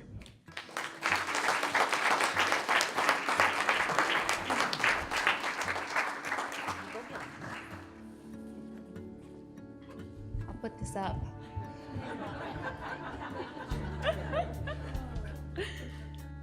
Thank you, TY, for the very nice introduction, and also just for putting up with me for 4 years. That's impressive. As we know, TY was a Hall of Famer as well, so very special to be able to be coached by that. Thank you to the Bethany Hall of Fame committee for choosing me. I'm beyond blessed and feel so humbled and gracious, so thank you so much for that. Congratulations to the other inductees this evening. We're joining some amazing company in the Hall of Fame, a lot of those who are here this evening. So to me, it's such a special thought to think about how much talent is in this room tonight. And God is truly awesome when you think about that.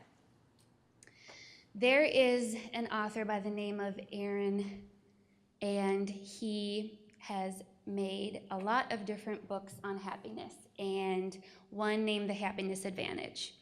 And there's been a lot of research and studies that show that success doesn't automatically make you happier, but happier and more positive people are more successful. So to the happy household that I grew up in, can't even look at them. My mom and my dad, I'm gonna look this way. They are awesome. And it was a positive, happy Christian household that I was able to grow up in. Excuse me. They never missed the game. They were so supportive when I played, and they're so supportive every day now for me. I remember my dad coming to some of my games in his sheriff's, not costume, what is it? Outfit? Sheriff's uniform. And it was because he was doing double duty and he didn't want to miss a game. And my mom is a super mom. She always had every single practice jersey and game day uniform washed, folded, ready to go out the door, and she never missed a beat. So thank you for sacrificing so much for me to be able to play a game I love so much. Driving me all around the Midwest, flying me around the country. I love you guys and thank you. To my best friends here, my sisters, my niece, and my friends. I love you all so much. Your support in my life, in the good times and in the not so good times, I value. You all mean the world to me, and I'm so thankful that you're here to help me celebrate this evening. To my teammates, some of them are here this evening as well. I have such a very special place in my heart for teammates because in those days we did life together and we shared so many memories and we spend so many hours inside and outside of sports together. And with all of those hours, there's so many fun memories that I think back on so fondly of. And I remember we created a new way to walk up the stairs of Old Main because our legs were so sore that if you walk sideways at a diagonal, it hurts your legs differently than up and sideways or backwards. So that is strategy right there. I had the opportunity to spend some time with some of my teammates a few weekends back, and there's a memory that I had that we came back from a Christmas holiday break and we were doing two-a-days and we were running 16s and one of my teammates, she finished, but she ran right out the door of the North Gym. And we all kind of thought, okay, maybe she just needs some air, maybe she's feeling sick. But no, she actually never came back that day. She never came back the rest of that season. But she did come back the following year and play the whole entire year. But oh gosh, we get together and we laugh about these things. And you know, when I look back at Bethany, I don't think back on my finance class, unfortunately. I think about my teammates and the relationships that I created with them. And I was just so lucky to play a sport that I loved so much. And basketball was that thing for me. I remember telling a coach one time that I just wish that I could sleep on the court because I loved the atmosphere. I loved how it felt with the ball in my hands. I truly loved the game. I would still play every single day if I could. I think this is what true passion feels like. And basketball was so natural to me. It just felt like breathing. So I am very thankful to be able to share that with Bethany for my 4 years. As Don mentioned, when I found out that I was being considered for the Hall of Fame, I was in Northern Africa, in Morocco, and I was traveling the Sahara Desert. And when I found out that I got the call from Don and I was being chosen, I was in South America, in Peru, with my parents, and we were traveling from Machu Picchu to the Amazon rainforest. So I had the opportunity to travel the world last year. I've just been back not even 5 weeks. And let me share with you that God's planet is so awesome. And its photos don't even do it any justice. He is such an awesome creator and an awesome artist that he gave us this big, huge globe to go adventure in. And I want to share with you the biggest takeaway that I have from my travels is that as humans, we are all so much more similar than we are different. And regardless of race or ethnicity, cultures, languages, all of that, when I come back to the United States and I sense a lot of different disconnect with politics and with race in the US, I just encourage everyone to control the things that you can control and be kind to people and focus on the things that are similar other than things that are different. I recently celebrated a birthday, and I won't say which one, but I received a birthday card from one of my dear friends who addressed it to the biggest dreamer that she knows. And as I sat and I thought and processed what that meant, I was just so thrilled with that compliment. I'm the biggest dreamer that she knows.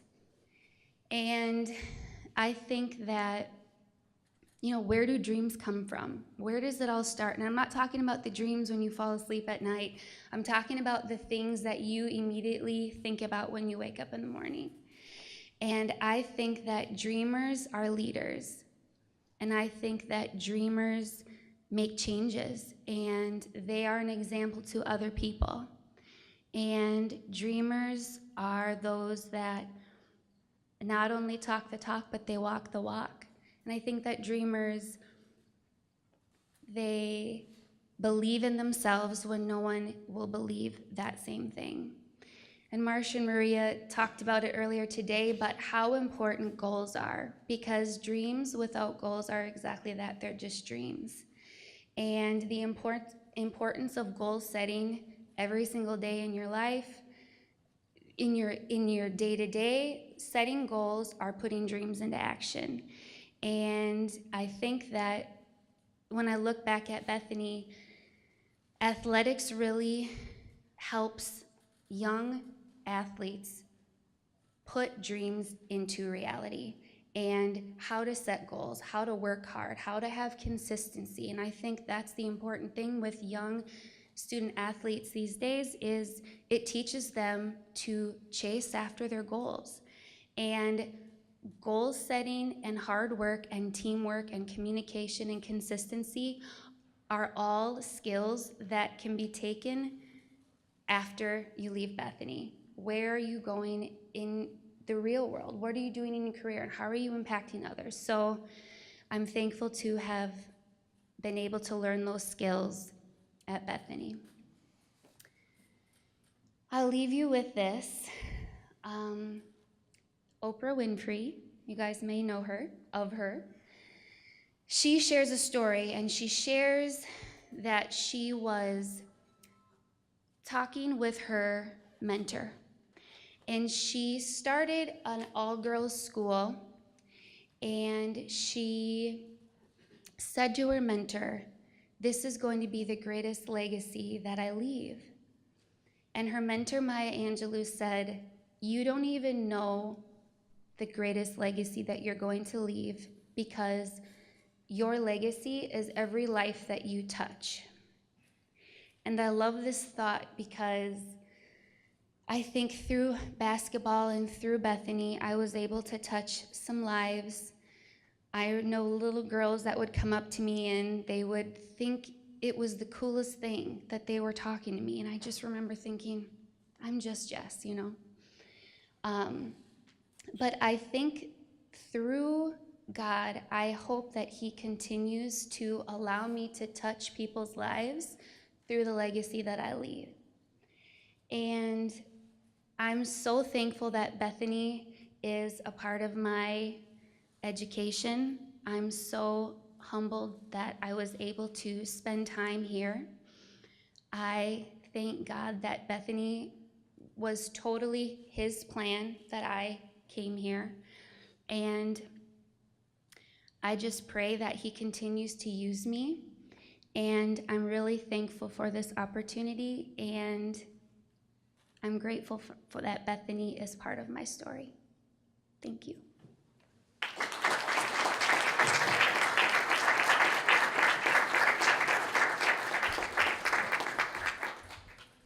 I mentioned earlier this evening, if you look at the list of sports represented within the inductees tonight, these are truly some of the stalwart programs we have on the campus. And it really probably, for those of you who are Viking athletic fans, it doesn't come to much of a shock for anyone that now this will be the 4th year in a row that our baseball program will have a representative. I talked about how we go about the selection process, and we look at statistics, and then we all kind of reconvene as a group of 7 individuals, and we look at some anecdotal kind of stuff, and we ask those individuals in the room who have a connection with some of these individuals to share some thoughts. So when it comes to baseball right now, the room gets a little quiet, and we all turn to one individual, and that's Art Westfall. And I mentioned right now, there's about 30 individuals that are currently on the list for consideration for Hall of Fame. And baseball is well represented on that list.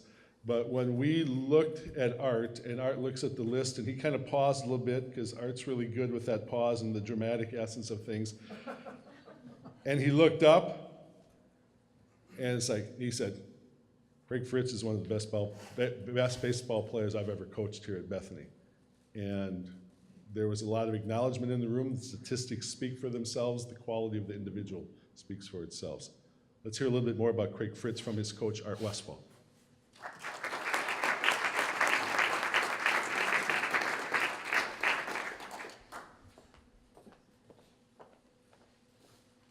Jess, I was in Iowa a couple months ago in regard to travel, and how that compares with your travels, but it was kind of exciting across the border. I would like to add my congratulations to all of the inductees this evening. Dan, you talked about Ron as a strategist, and then you said all he ever said was just give the ball to Woods. So there's probably a lesson there. Maria and Marcia, I was telling somebody before we started, I always wanted to coach twins in basketball because I always thought if one of them was in foul trouble at halftime, we would just switch uniforms in the locker room and no one would ever know.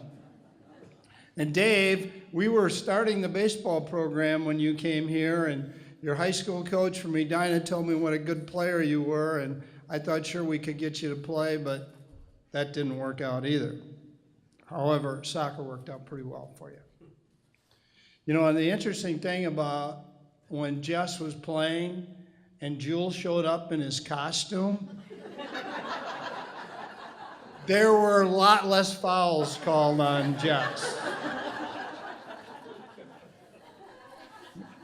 And Don isn't it interesting that Don had never made an international phone call? We need to get him out a little bit, I think.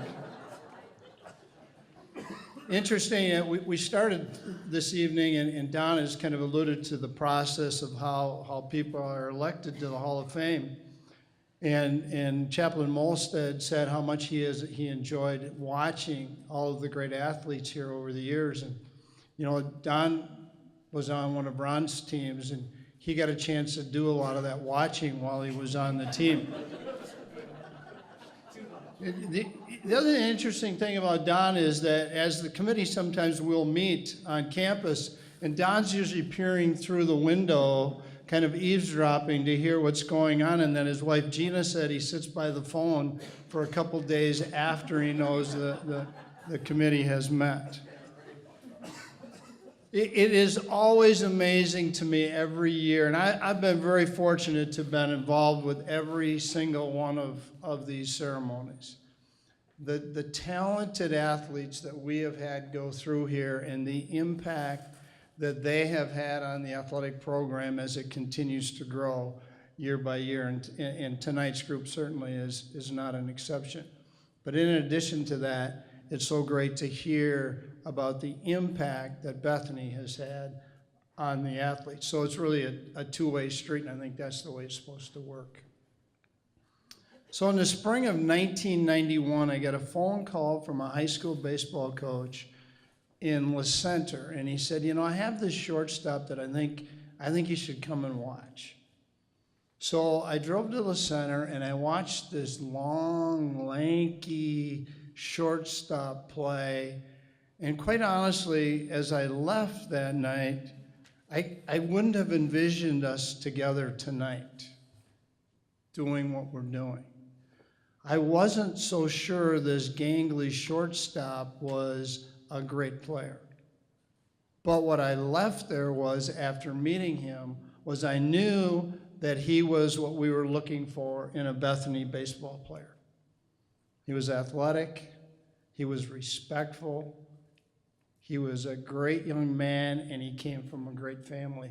And those were the kinds of people that we were looking for in our program at that time. And he certainly turned out to be that. Of all the athletes that I've had the opportunity to coach here, I don't know if Craig's ever thought about this, but I spent more time with Craig Fritz than any athlete I ever coached here. So not only do we have fall workouts, and then of course our spring season, but for 2 years, Craig was my student assistant in basketball, of which he at times got to see a little bit different side of me. And it was interesting that as the word got out who was elected to the Hall of Fame, I started to hear from Craig's teammates and friends about how great it was that he was in. And so there were times when he would leave the gym with my keys after a basketball practice, or at least I thought he maybe had left the gym with the keys, and so he saw a little bit different side of me there, and I didn't realize it until I got this note from a friend of Craig's, and he said, I met Craig my freshman year at Bethany. Craig was the student assistant in basketball and recruited me to help him out. This is where I really got to know him. We spent every practice, game, and road trips together. Looking back now, I know why he recruited me to help him out. He was tired of hearing Coach yell, Fritz, where are the balls? Fritz, where is the kit? Fritz, where is this? Where is this? So he felt like he needed to pass some of those responsibilities on to me. Little did I know it was all those responsibilities. So there, as I got to know him, there was more here than this baseball player.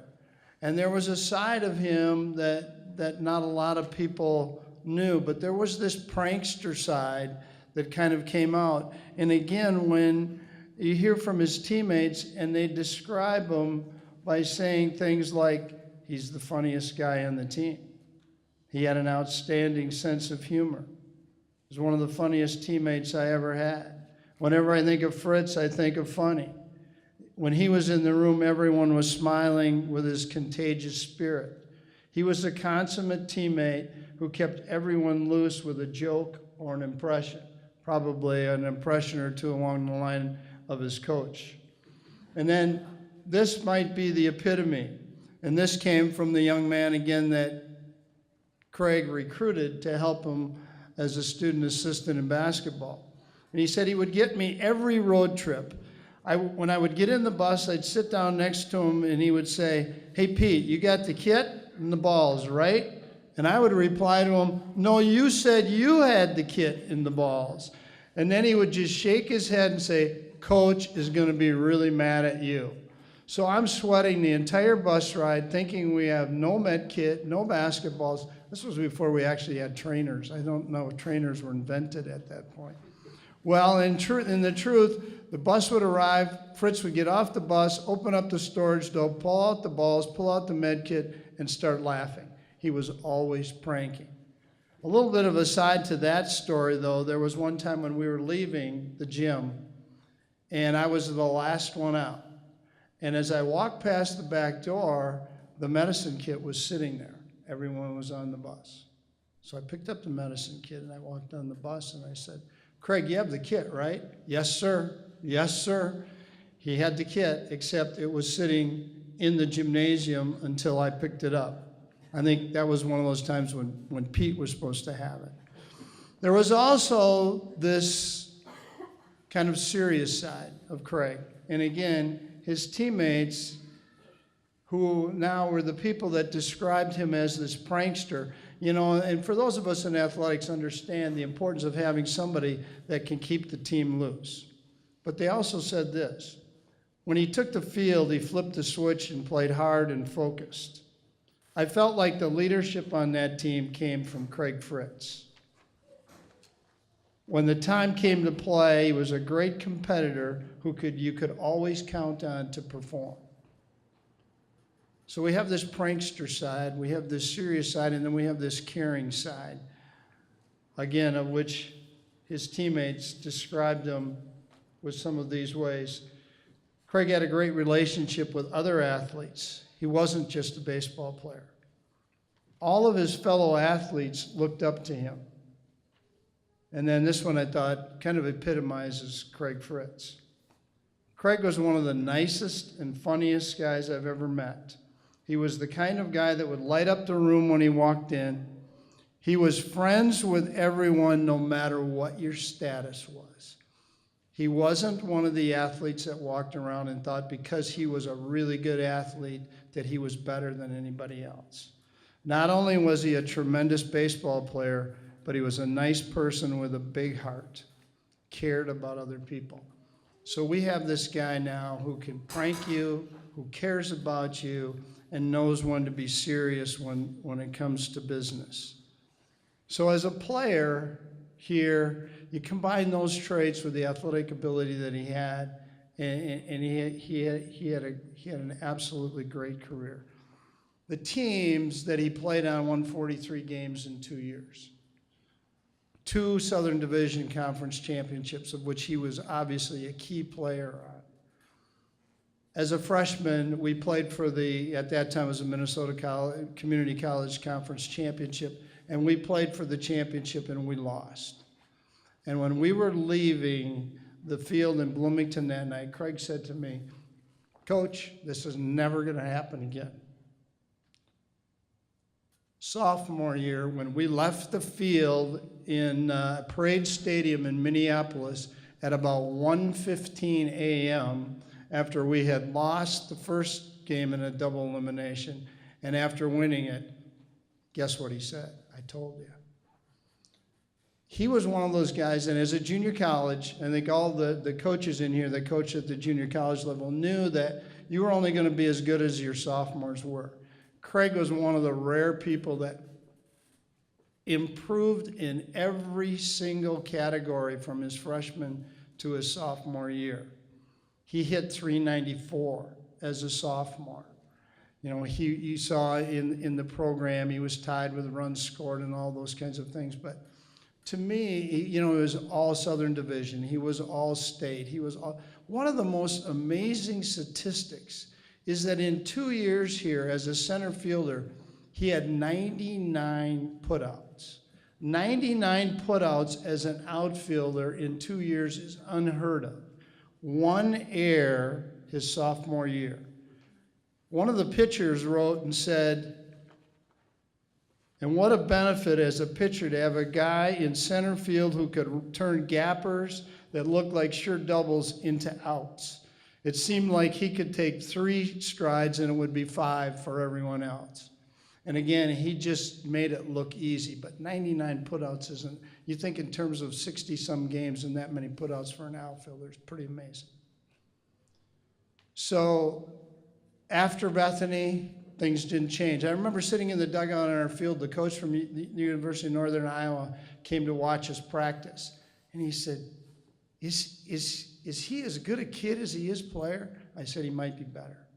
So he went on and had a great career there. He played professionally in Canada. He's kind of an amateur baseball legend in this area as he came back here to play, and he still is involved in the game as an umpire.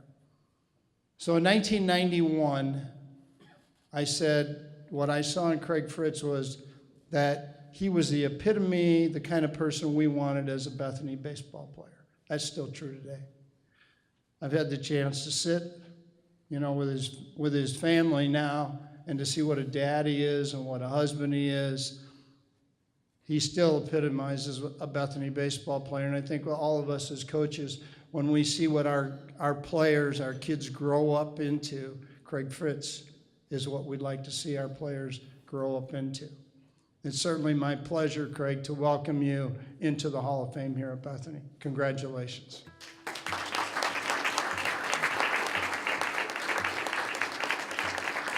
Thank you, Art. I really appreciate the introduction. I know whenever you ask Art to talk for you, you're kind of taking a risk there, whether it's going to be an introduction or a roast.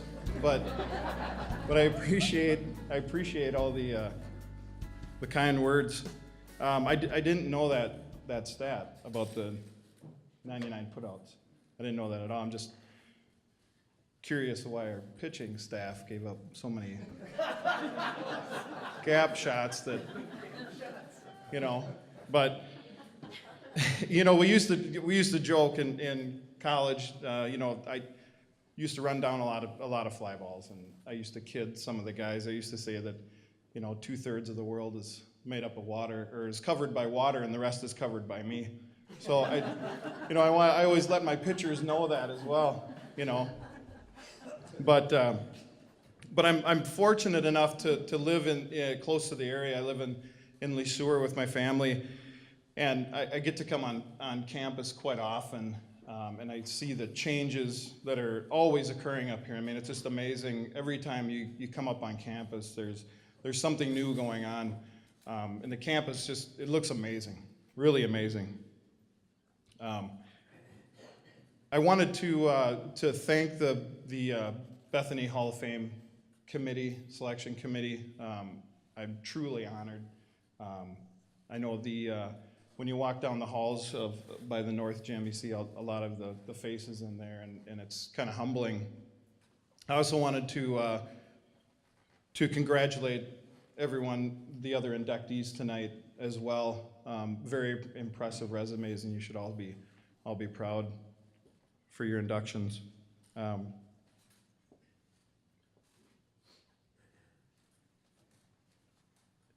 wanted to also thank my parents. I think that kind of the recurring theme that everyone had was their families and the people that influenced them. And it's the same thing with my parents. Just wanted to say thank you. The year '93 when we did win the state tournament, I called my mom a couple weeks ago, and I just asked if she had anything that she could remember, and she brought up in '93 when we did win the state tournament. We got done at 1:15, and my dad worked early mornings, and the one thing I didn't realize is that we played up in Minneapolis at Parade Stadium, and what I didn't realize is that he left that game and drove back down here to Mankato and went right to work. So I appreciate everything that they've sacrificed. I didn't know that about my dad. I grew up in Madison Lake we farmed a lot, and they always had time. They always had time for us kids. I was one of 6. I have 4 kids right now, and I can't imagine having 2 more. My wife can imagine it, but I can't. I can't at all. And with that, I apologize if my kids start running up here. I got a couple of younger ones, but all through the years, my parents were always there. They always supported me. Even when I used to throw the ball up against the house when it was raining out and muddy and leave marks all over. My parents were always very supportive of me. I was never late to a game. I was always late coming out. My mom always tells me I'm always the last. I was always the last person out of the dugout. Always the last person. I don't know why. Maybe I just didn't want to leave. I don't know. But I was always the last one out. And my kids, when I go to their games, they're always the last ones out. So now I know a little bit of their frustration too. But and I want to thank my family for being here, supporting me today.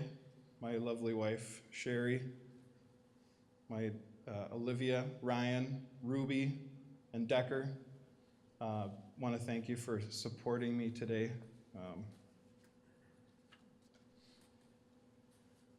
I want to extend that thanks to my wife also for her extended support as I played baseball. I wouldn't give it up until I was about early 40s. So she really stuck by me, bringing kids to games, and it really meant a lot. So thanks, hon. Love you. But I want to thank Art also. I mean, like he said, I probably wasn't the best coming out of high school, probably because I didn't really know the game that well. But I want to thank him for being such a great coach, mentor, umpiring partner, and a friend. I stop in quite often to talk to Art, just to catch up. I know he's busy a lot, but I try to come in and just talk baseball. I love talking to Art about baseball, just his theories, catch up on life, current events, things like that. He's never offered to take me out to lunch, but I don't understand how when somebody consistently shows up between like 11:30 and 12 in your office and they never get an invite to go to lunch. I don't know how that works, but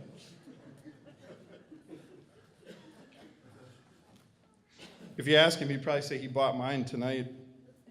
But you know, when Don first called me, though, I was overwhelmed. But when Don first called me, he had asked who I wanted to have introduce me, and I don't even think he was done with his sentence. And I said Art Westfall right away. I mean, like I said, Art was a coach, a mentor, a teacher to me, taught me the game, taught me to be a leadoff hitter, taught me how to bunt. Those days in the cages, Coach, where I appreciate those. So my kids will know where I get a lot of that, going to the cage and working on the things that will make you better. But Art, as you can tell, Art has a way with words. He keeps your attention. He keeps your attention, and he's a good storyteller. But he also fabricates a lot.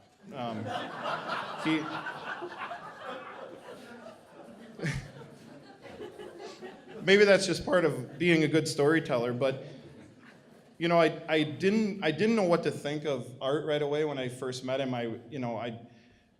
Growing up in Cleveland, I grew up in Madison Lake. I went to Cleveland. I played in Lee Center. So, but I didn't know how things worked. I remember getting letters from coaches or calls from coaches.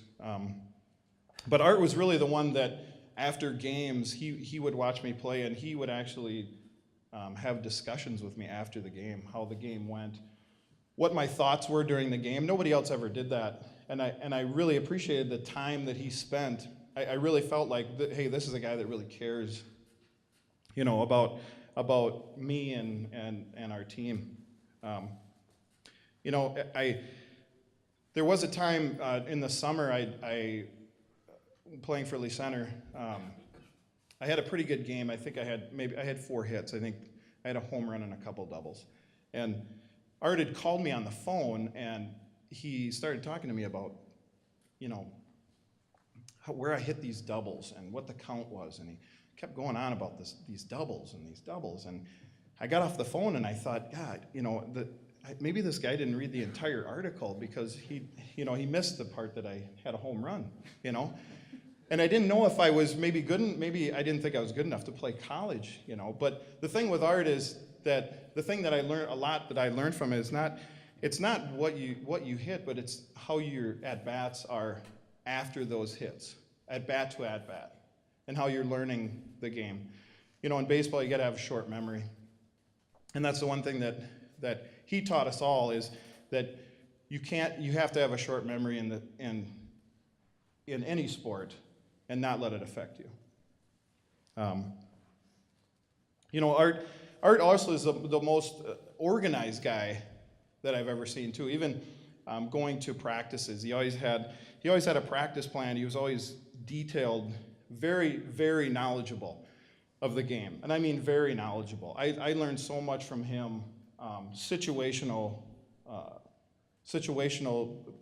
plays in the games that I never thought were even possible. And I didn't want to let him down. I mean, he was one of those guys that, he took so much time with you, and he explained so much to you, put you in the driver's seat that you didn't want to disappoint. But I do remember, my first job here at Bethany. Like Art said, that I was I was his student assistant. My first job, though, was helping him out on the baseball field, just manicuring the fields, mowing the lawns, doing things like that. But we had gotten some new evergreen trees as backstops or batter's eyes out in center field. And I'd always forget to water them, and Art would always be on me about watering these trees, and I didn't want to disappoint, so I had gone out one day, I turned the water on, I thought, I'm not going to forget this, and I did all my chores for that day, and I left, that I was done. And I think that was a Friday, Art, if I'm not mistaken. I got a call Sunday morning, and Art had asked, Fritzy, did you water those trees? And I said, yeah, of course I did, you know. And he said, are you sure? Are you sure you watered the trees? I said, Coach, I know I watered those trees. I know I did. He said, well, Fritzy, I know you watered them because you left the water on.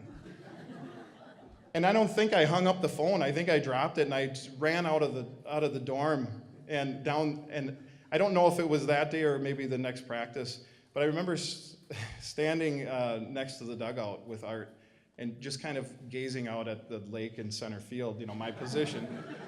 And I didn't know what to say. I was, do you say anything, I didn't know what to say. We kind of stood there for like 5 minutes without saying a word. And finally Art turns to me and he says, Fritzy, I shut off the water, just to let you know. I shut it off. So, but Art was, like I said, he was a teacher too. He never yelled. He never screamed at us on the field. He expected a lot. He demanded a lot because he put a lot of time into teaching us what we needed to do.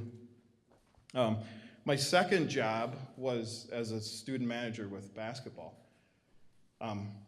So you can ignore all the organization that he had through baseball. He mentions that he lost his keys all the time. He did. He lost his keys. He would change the practice plans, never giving me any indication of what we were supposed to do. But I always felt like I was part of the team because I got yelled at just as much as the rest of the team. I'm surprised he didn't make me run with the rest of them. But I was always grateful that I wasn't a good basketball player because if I had to play, I don't think I would have made it. I don't think I would have made it too long. But I learned a lot in basketball and all sports together. The one thing that, Art was good at basketball and baseball, but he was a tactician when it came to teaching the game and knowing the situations and teaching us those ways of how to play. So I learned a lot, probably learned more about basketball than I really need to know, but it transitioned over into baseball, and for that I really appreciate the time and effort that Art put into not only me, but our entire team, that 93 team. And we had a lot of fun. When I stopped, and maybe a month ago I stopped and talked to Art, and I really wasn't sure what I should talk about, what people talk about. He just said, talk about Bethany, talk about things that happened at Bethany. So the things that I remember is having fun. And my teammates, my coaches, the staff here at Bethany, the classes, just being on campus, smaller campus, knowing almost everyone here on campus. But Art taught us hard work, and he taught us to be smart, to be a team. He also taught us discipline and focus, and these are the things that I really believe helped us win that state championship in '93. Those are the things that really excelled us to that next level that year. I thought he took a bunch of kids that were pretty good athletes and turned us into ball players. And you can tell, like he said, he's been up here every year with to introduce someone every year, and I think that shows why there's a lot of players that respect him so much. Other things like that I remember, Ron Young. Ron, I don't think I've seen you in years. And the one thing I do remember is our freshman intro class.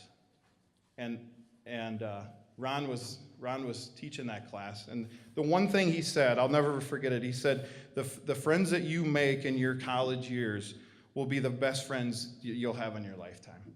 And I came from Cleveland, Minnesota. I had 4 really good buddies. They all went to play college sports somewhere. I thought, I'll never have any better friends than I have right now. And you nailed it, Ron. Some of the guys that I went to school with here at Bethany, our kids play sports together. I talk to them all the time. They're some of my greatest friends that I have today. And that's one thing that I really remember about you. I want to thank my teammates for their hard work. They always set the bar really high.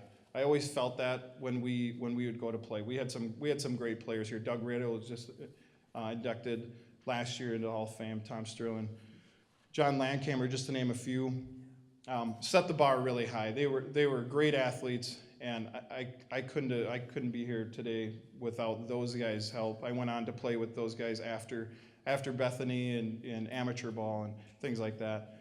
But they were absolute great players. So I want to thank them as well. Like I said, baseball players, they're a breed of pranksters and jokesters, and these guys were no different. My teammates were no different. But when it came down to it, we worked hard, and it paid off. Bethany's been a huge part of my growth, not only as a student athlete, but a husband, father, community member. And it all started here. And I just wanted to say thanks again to everyone for it's humbling honor to be in front of you today. Amazing honor. And I wanted to say that thank you again, and I'm proud to say that I'm a Viking. Thank you.